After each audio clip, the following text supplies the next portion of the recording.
नमस्कार, देश प्रदेश के इस खास शो में आपका बहुत बहुत स्वागत है। मैं हूं आपके साथ जया कौशिक त्रिवेदी। सबसे पहले बात करते हैं चक्रवाती तूफान यास की, जिसने ओडिशा और बंगाल में काफी तबाही मचाई और आखिरकार ये अब कमजोर पड़ गया है। अब ये बिहार और झारखंड पहुंच गया है, जहां कई जिलों में भारी बरसात इस वक्त हो रही है।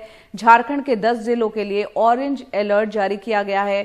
पूर्वी सिंहभूम, सरायकेला, खरसावां, गुमला, लोहरदगा, लातेहार, रांची, चतरा, रामगढ़, रांची, इसके अलावा खूंटी में बहुत बरसात होने की संभावना बताई गई है और इस दौरान 40 से 50 किलोमीटर प्रति घंटे की रफ्तार से तेज हवाएं चलने और बिजली गिरने की भी आशंका है। करीब 10,000 लोगों को सुरक्षित स्थानों पर भेज दिया गया है। इससे पहले हमने देखा कि कल ओडिशा और बंगाल में यास तूफान ने जबरदस्त तबाही मचाई। पश्चिम बंगाल में करीब 3 लाख घरों को नुकसान पहुंचा और एक शख्स की जान भी चली गई। समंदर का पानी दीघा शहर में घुस गया और 132 तटबंध टूट गए। एहतियातन कोलकाता एयरपोर्ट को पहले ही बंद कर दिया गया था।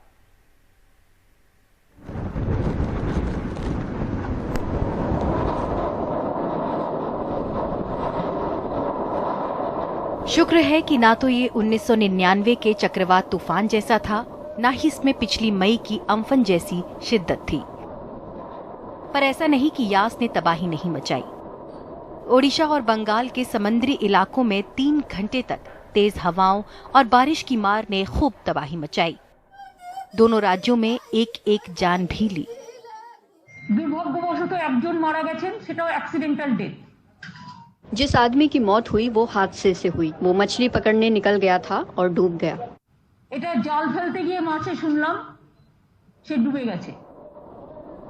पालासोर में 155 किलोमीटर प्रति घंटे की तूफानी हवाओं ने कहर मचाया। भद्रक, जगत सिंहपुर, केंद्रपाड़ा में बहुत तेज बारिश और समंदर की ऊंची ऊंची लहरों की आफत रही। बंगाल के निचले इलाकों में भी समंदर की लहरों ने पानी भर दिया। पूर्वी मेदिनीपुर में दीघा हो, दक्षिण 24 परगना में फ्रेंजरगंज हो या उत्तर में हिंगलगंज, हर जगह यही आलम था। मैं हूँ हुगली नदी के पास और यहाँ पे पानी आ रहा है, हाई टाइड आ रहा है। ये सबसे शायद इंडिकेटर है कि कितना जबरदस्त स्टॉर्म सर्ज हो रहा है समुंदर में। समंदर से उठी ज्वार की लहरें ठाठे मारती, नदियों के बांध तोड़ती, सैकड़ों गांवों में हाहाकार मचाती पहुंची। ममता बनर्जी ने कहा कि 1 करोड़ लोगों पर इसका असर हुआ है। खारे पानी ने एकड़ों खेत बर्बाद कर दिए। जो समुद्र का पानी इतनी करीब 100 से अधिक जगहों पर जो है मुख्यमंत्री ममता बनर्जी के अनुसार रीच किया है, उसके कारण खेतों में भी ये समुद्री पानी जाने के कारण खेती भी जो है आने वाले दिनों में काफ़ी प्रभावित होगी। जहाँ तक जान माल की क्षति का सवाल है, निश्चित रूप से सरकार की जो कोशिशें थी उसके कारण बहुत ही कम पिछले साल की तुलना में लोगों की हताहत होने की खबरें काफ़ी कम हैं। मौसम का पूर्वानुमान, तूफान का रास्ता, हवाओं की रफ्तार और समय सब बिल्कुल सही भांप लिया गया। बस इस बात की चिंता बढ़ रही है कि बंगाल की खाड़ी में इतनी जल्दी ये तूफान क्यों उठने लगे हैं। यस, अभी धीरे धीरे वीक हो रहा है। अभी अगले 2 घंटे के अंदर ये वीक होकर एक साइक्लोनिक स्टॉर्म में परिणत हो जाएगा और इसके बाद आज मध्य रात्र को ये उत्तर पश्चिमी दिशा में जाते हुए एक डीप डिप्रेशन में परिणत होगा और कल सुबह झारखंड के ऊपर ये एक डिप्रेशन में परिणत हो जाएगा। बुधवार रात और गुरुवार को यास तूफान पहले झारखंड और फिर बिहार को तेज बारिश में भिगोएगा। ओमान ने इसका नाम यास यानी नाउम्मीदी ठीक ही रखा, क्योंकि ये जहां जहां गया वहां वहां नाउम्मीदी और मायूसी को आंसू रुला गया। मनीष कुमार के साथ मोनीदीपा बनर्जी की रिपोर्ट, एनडीटीवी इंडिया के लिए।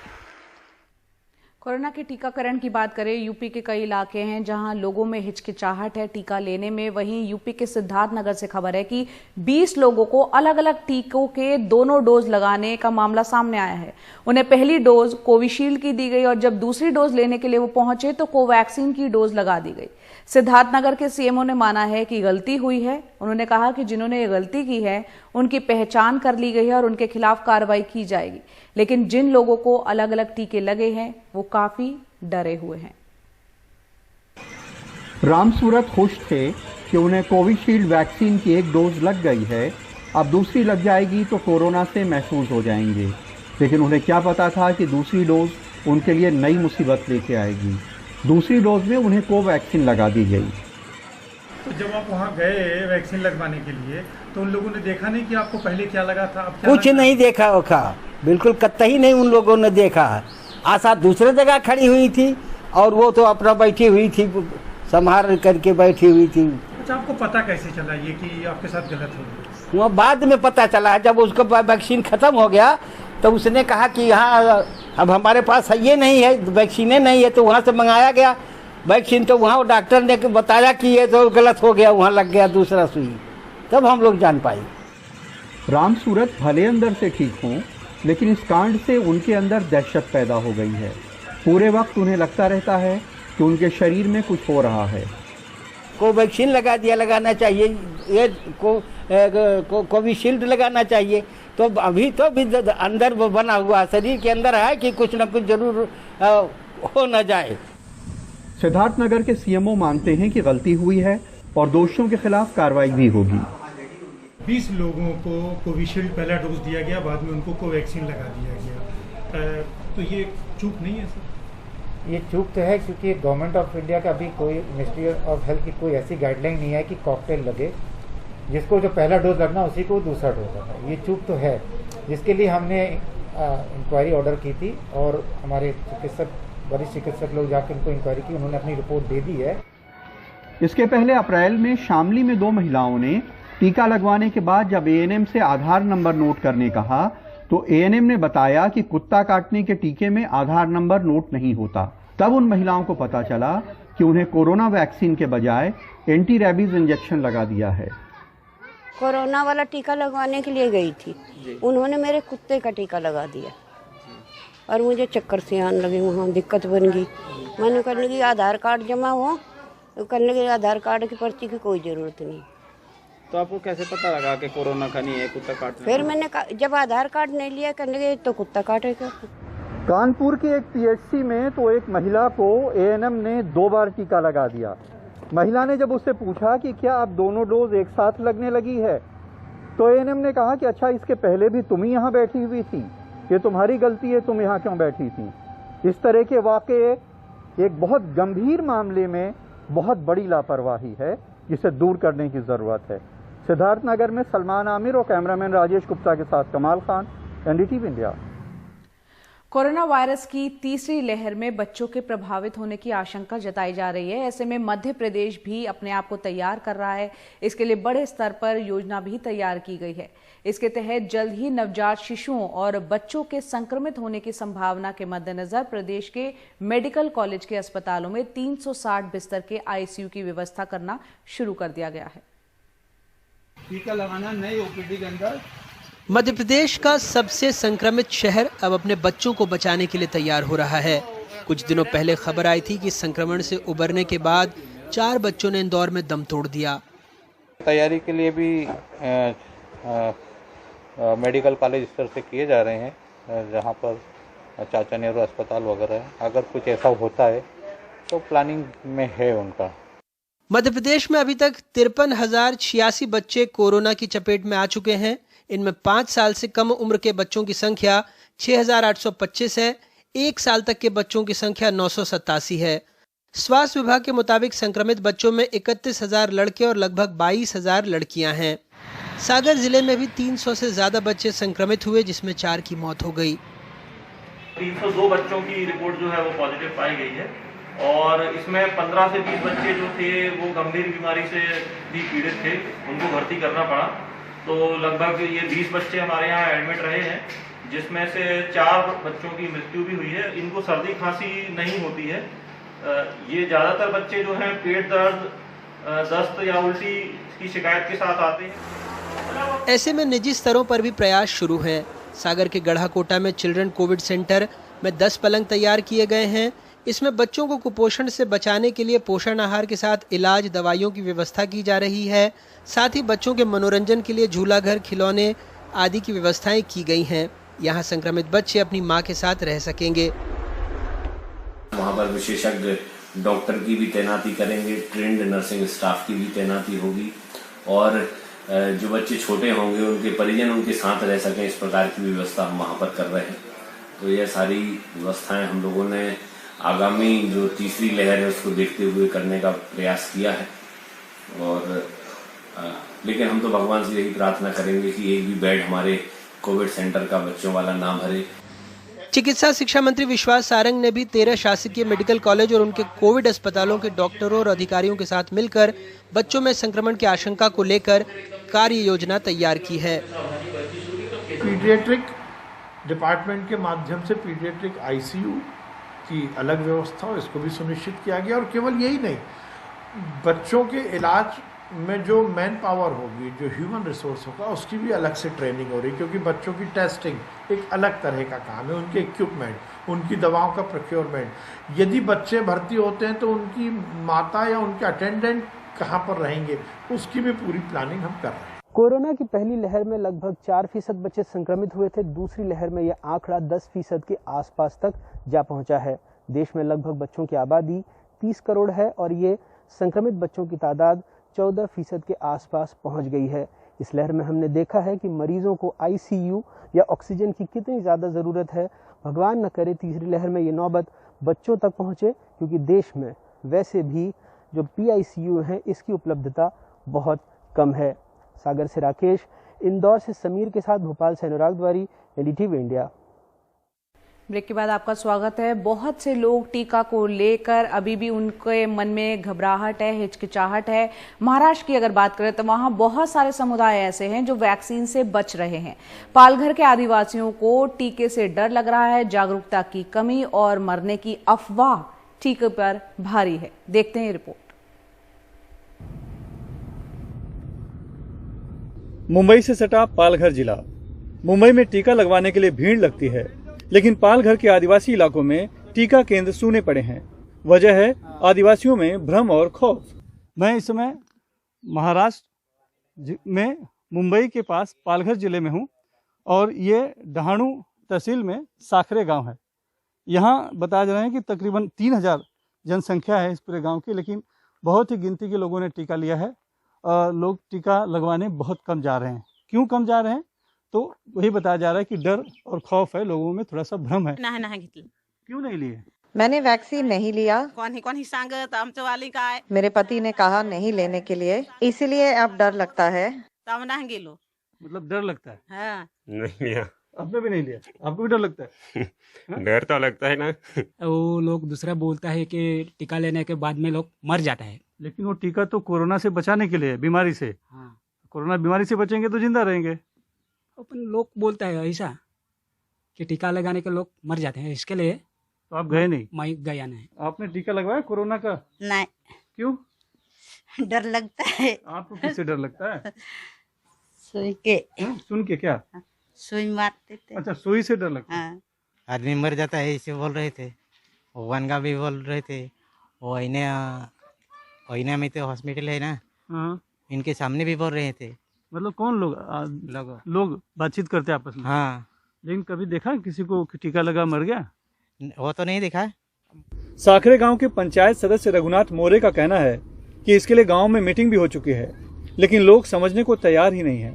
3000 की बस्ती वाले गांव में अभी तक सिर्फ 20 से 25 लोगों ने टीका लगवाया है। हम लोगों ने बहुत समझाने की कोशिश की, लेकिन वो बोलते हैं कि इतना लोग मर रहे हैं और हम लोगों को मरवाने के लिए लेके जा रहे हैं कि आप लोग ऐसे बोल रहे हैं। लेकिन कहाँ मरा है? टीका से तो कोई मरा नहीं है। टीका लेने से कोई मरा नहीं। कहाँ से कहाँ अफवाह की वजह से जो भी मन में आता है वो बोल देते हैं। तो आप लोग समझा नहीं पा रहे? हाँ, समझा नहीं पा रहे हैं। बहुत सी मीटिंग ली है हम लोगों ने समझाने की, मगर समझ में नहीं आ रहे हैं। पास के ही ऐना गाँव में टीकाकरण केंद्र है, जहाँ एक दिन में 100 डोज देने का लक्ष्य है, लेकिन दिन भर में मुश्किल से 30 लोग ही टीका लगवाने आते हैं। यहाँ पे थोड़े मतलब लिटरेसी रेट कम होने के कारण उनमें थोड़ा कम होता है कि क्या करें, उनमें मतलब कोई बताने वाला नहीं है, तो उसके ऊपर अभी हम काम कर रहे हैं। हमारे साथ हैं नर्स हैं इस आरोग्य केंद्र की। मैम, क्या नाम हुआ आपका? मेरा नाम मयूरी मनोहर पाड़वी, एएनएम हूँ। अच्छा, ये बताइए कि आप यहाँ पर भी रहती हैं और शायद गांव में भी जाती होंगी। हाँ।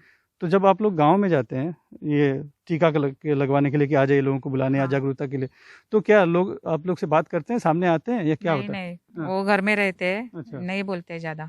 अच्छा, बात नहीं करते? नहीं नहीं क्या ऐसा भी हुआ है कि कभी उन लोगों ने गुस्सा किया हो या चले जाओ, ऐसा कुछ बोलते रहते? नहीं, मेरे को तो नहीं, लेकिन हाँ। आशा को डांटते हैं वो लोग। अच्छा। हाँ, सुनते नहीं उनकी? नहीं सुनते, क्यों हमारे ऐसा? को नहीं लगाना का टीका, ऐसा बोलते हैं। पालघर की जो जनसंख्या है वो तकरीबन 30 लाख के करीब है और टीका जो अब तक लग पाया है सिर्फ 70,000 के करीब, और उस हिसाब से देखें तो जो एवरेज यानी औसत बैठता है वो 2.36 के आसपास बैठता है, जबकि पूरे महाराष्ट्र में 3.5% का औसत है। तो साफ तौर पर लोगों में भ्रम है, खौफ है, ज़रूरत है ज़्यादा से ज़्यादा जागरूकता की, ताकि लोग आगे आएँ और कोरोना जैसी महामारी से खुद को बचाने के लिए टीका लगवाएं। पालघर से कैमरामैन संजय मंडल के साथ सुनील सिंह, एनडीटीवी इंडिया के लिए। और अब आपको खबर दिखाते हैं कर्नाटक से, जहां पिछले 1.5 महीनों के अंदर कोविड से संक्रमित मरीजों की मौत का ग्राफ तेजी से ऊपर गया है और गैर सरकारी आंकड़ों के मुताबिक इसी दौरान 500 से 750 लोगों की जान होम आइसोलेशन में गई। सरकार होम आइसोलेशन में होने वाली मौतों से इनकार नहीं कर रही है। आइए देखते हैं निहाल किदवई की रिपोर्ट।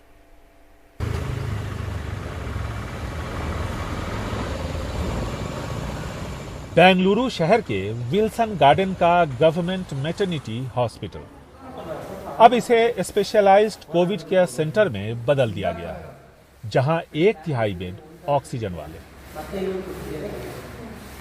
यहां ऐसे मरीजों को रखा गया है जो बहुत गंभीर नहीं है, क्योंकि होम आइसोलेशन को लेकर अब सवाल उठने लगे।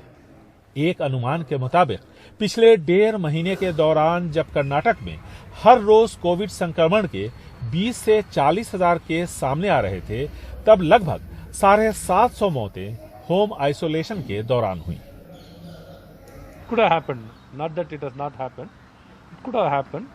मैं इन मौतों से इनकार नहीं कर रहा हूं, ना ही छुपा रहा हूं। ऐसा हुआ होगा क्योंकि कई बार जानकारी की कमी की वजह से मरीज सही वक्त पर अस्पताल नहीं पहुंचते। ऐसे में देर होने से कई लोगों की जान गई है। इन कोविड केयर सेंटर्स में 60% से ज्यादा बेड्स खाली हैं, क्योंकि लोगों को लगता है कि होम आइसोलेशन बेहतर है। लेकिन सरकार अब ये सुनिश्चित करना चाहती है कि जिन लोगों की RT-PCR रिपोर्ट पॉजिटिव आई है, उन्हें इन सेंटर्स में ही लाया जाए, यहीं उन्हें रखा जाए, क्योंकि सरकार अब जोखिम उठाना नहीं चाहती। बेंगलुरु शहर के साथ साथ राज्य के सभी विधानसभा क्षेत्रों में या तो ऐसे सेंटर शुरू हो चुके हैं या होने वाले हैं। बेंगलुरु में पहले से चल रहे सेंटर्स के अलावा इन नए सेंटर्स में 3,300 बेड्स हैं, जिनमें से 1/3 बेड ऑक्सीजन वाले हैं। इसी तरह पूरे राज्य के अस्पतालों में करीब 19,000 बेड्स हैं, जिनमें से 1/3 बेड्स के साथ ऑक्सीजन है, लेकिन ज्यादातर खाली है। अस्पतालों में डॉक्टर्स, नर्सेज और दूसरे स्टाफ की कमी की भी शिकायत है। General duty medical officers who will go on report. हमने 1100 के आसपास जनरल ड्यूटी डॉक्टर्स की बहाली की है गांवों और तालुकों में, ताकि वहां के प्राइमरी हेल्थ सेंटर पर कमी न हो। That is the healthcare blocks, structural and functional unit of this healthcare system. सरकार के सामने सबसे बड़ी चुनौती है उन मरीजों को इन सेंटर्स पर लाने की जो संक्रमित है, जिनमें लक्षण भी है, लेकिन वो न तो RT-PCR टेस्ट के लिए तैयार होते हैं, न ही इन सेंटर्स में दाखिले के लिए। और ये स्थिति शहरों के मुकाबले ग्रामीण इलाकों में ज्यादा है। बेंगलुरु से कैमरामैन गोविंद मूर्ति के साथ निहाल किदवई, एनडीटीवी इंडिया। बिहार के जहानाबाद में नेशनल हाईवे 83 पर बनी एक इमारत अचानक से ढह गई। राहत की बात हालांकि ये रही कि इस हादसे में किसी को चोट नहीं पहुंची, क्योंकि लॉकडाउन के कारण सड़क पर लोग नहीं थे। इस हादसे के चलते नेशनल हाईवे 83 कई घंटों तक जाम रहा। ये मकान सिर्फ 4 साल पहले ही बना।